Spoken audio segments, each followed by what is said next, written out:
it definitely influenced what I wanted to study. I felt like my whole, not my whole career path, but the beginning of my career path was very much just following one interest after the other, because I didn't know anything. I didn't know what my career would look like. I was following what is sparking my interest, what am I passionate about, and following that path. So photography was the first thing that did that for me.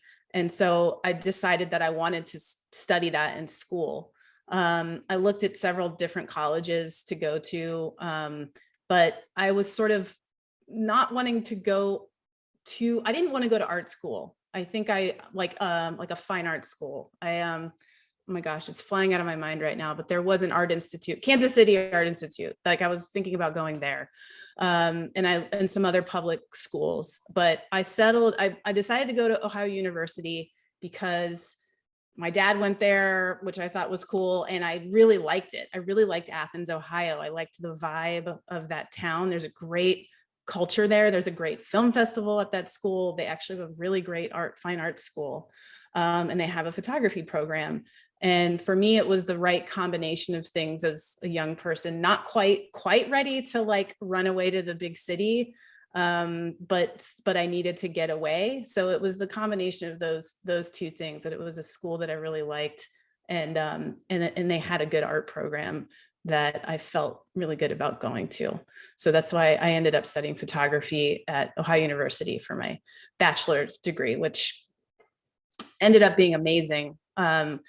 Not just because of the photography program, but I had the college experience that I feel like I needed to have, because it broadened my horizons in multiple places. Within the art world, I totally fell in love with film at that school. There was a woman named Ruth Bradley who was a film professor there, and she ran the film festival, the Athens Film Festival. She was so freaking cool. And she would, in her class, would show films one day, and then the next day walk through the film and tell us, Citizen Kane, Sunset Boulevard, just completely blew my mind.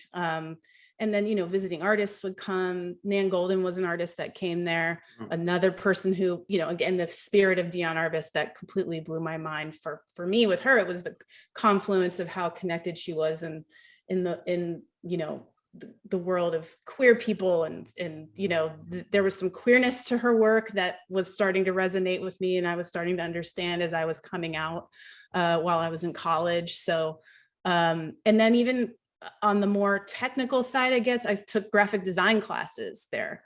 I fell in love with graphic design. I always loved graphic art. I always loved comic books and animation as a kid.